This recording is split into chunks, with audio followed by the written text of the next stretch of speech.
This is the complete story of German aviation in World War II, a story not just of aircraft, but of ambition, desperation, innovation, and collapse. Fighters, bombers, reconnaissance aircraft, transports, gliders, trainers, helicopters, and machines so experimental they barely seemed real. More than 80 different aircraft types were flown by Germany between 1939 and 1945, each designed for a specific role in a war that consumed the skies of Europe. The backbone of German fighter power was the Messerschmitt Bf 109. From the very first day of the war to the final battles over Germany, the Bf 109 remained in constant service. It evolved through dozens of variants, each faster and more heavily armed than the last. Early versions dominated skies over Poland and France, while later models fought desperately against overwhelming Allied numbers. The Bf 109 was flown by more aces than any other aircraft in history, becoming the symbol of German air power itself. Alongside it appeared the Arie Focke-Wulf FW-190, an aircraft that shocked the Allies when it first entered combat. Strong, compact, and heavily armed, the FW-190 earned the nickname Butcher Bird. Unlike the liquid-cooled Bf-109, the FW-190 used a radial engine, giving it incredible durability and firepower. It excelled at low and medium altitudes, and became one of the most feared fighters of the war. As the conflict dragged on, the design was pushed further into the WWII, Kurt Tank's final masterpiece. Designed for extreme high-altitude combat, the TA-152 was sleek, fast, and deadly, but Germany no longer had the fuel, pilots, or time to use it effectively. Germany also believed strongly in the concept of the heavy fighter. The Messerschmitt Bf-110 was designed as a long-range escort and bomber destroyer. Early in the war, it performed well, but during the Battle of Britain, it proved too slow and vulnerable against single-engine fighters. Rather than disappear, the Bf-110 found a second life as a night fighter, where its size allowed it to carry radar and heavy weapons.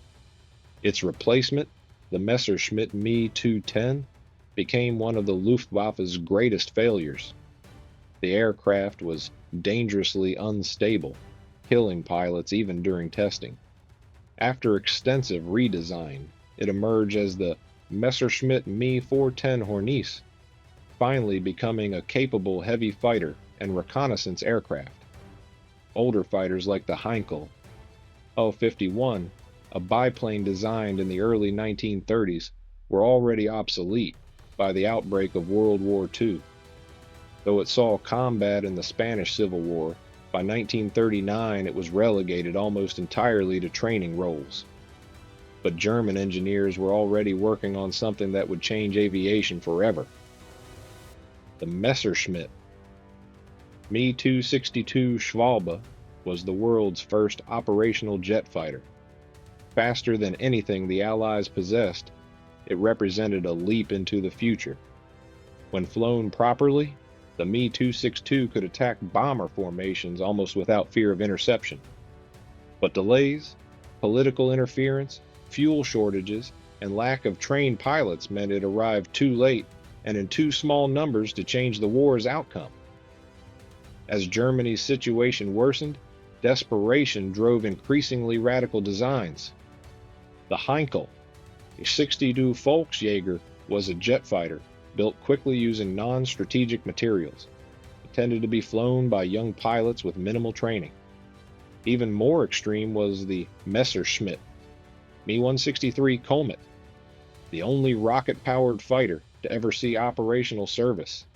Its speed was incredible, but its volatile fuel was so dangerous that many pilots died without ever encountering an enemy. The Bochum Bay 349 Natter represented the final level of desperation, a vertical launch rocket interceptor designed for almost suicidal attacks against bomber formations. Night fighting became a critical battlefield, and here the Heinkel, He-219 Uhu stood out, fast, heavily armed, radar-equipped, and fitted with ejector seats. The He-219 was arguably the most effective German night fighter of the war. Another remarkable aircraft was the Dornier Du 335 Fail, with its unique push-pull engine configuration.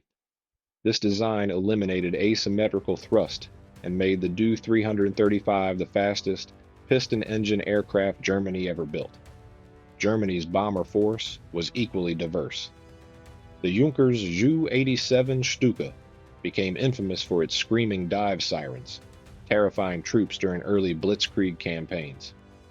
However, once air superiority was lost, the Stuka became extremely vulnerable.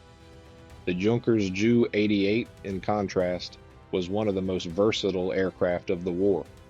It served as a bomber, dive bomber, torpedo bomber, reconnaissance aircraft, and night fighter.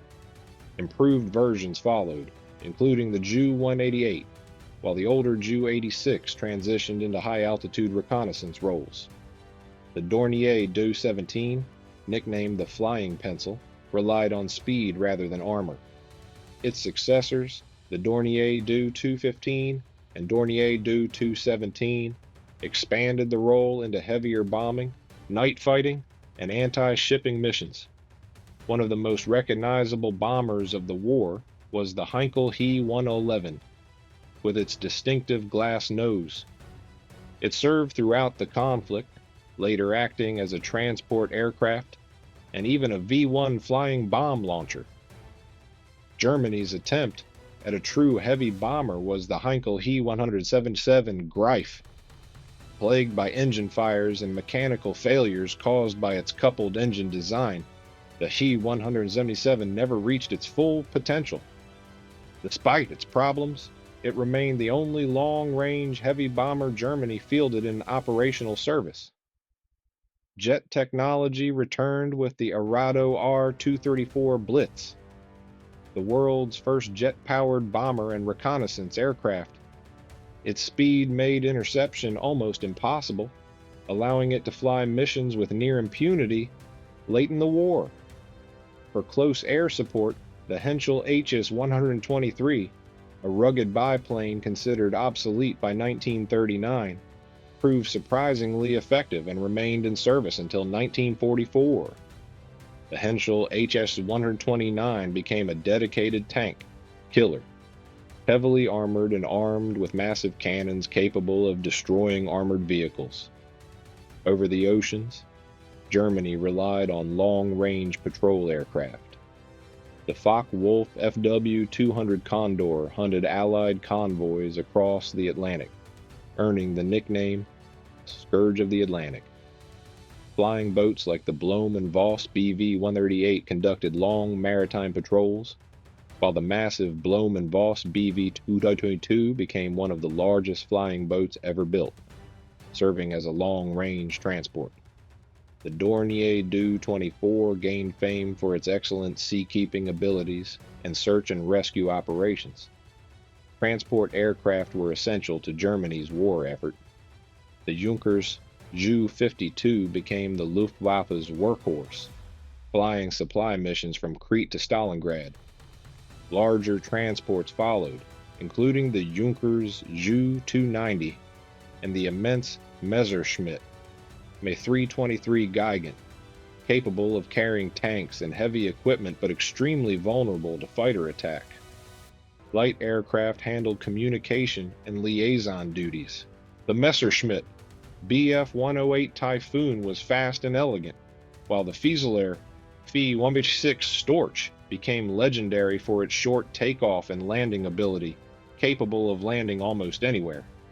Reconnaissance aircraft like the Focke-Wulf FW-189 Flying Eye provided exceptional visibility over the battlefield, while older designs like the Henschel HS-126 gradually faded from service. Gliders played a vital role in early airborne operations. The DFS-230 enabled the daring assault on Fort Eben-Emael, while the massive Messerschmitt Me 321 could carry tanks or hundreds of troops. though it required multiple aircraft just to tow it into the air. Training aircraft formed the foundation of German pilot instruction, including the Booker Bu-31, Bu-133, Focke-Wulf FW-44, Arado Air-96, and many others that trained pilots for combat. Finally, Germany explored rotary wing aircraft. The Focke-Achilles FA-223 Drac demonstrated true helicopter transport capability. The Flettner FL-2A2 Colibri became the world's first operational reconnaissance helicopter. The unusual Fa-330 Bachstelze, a rotary wing kite towed behind submarines, allowed U-boats to scout far beyond the horizon. Together, these aircraft reflect one of the most intense periods of aviation development in history. Germany pushed technology forward at an incredible pace, but innovation alone could not overcome strategic mistakes, resource shortages, and overwhelming Allied production. In the end, these aircraft remain powerful reminders of a war where the sky itself became a battlefield.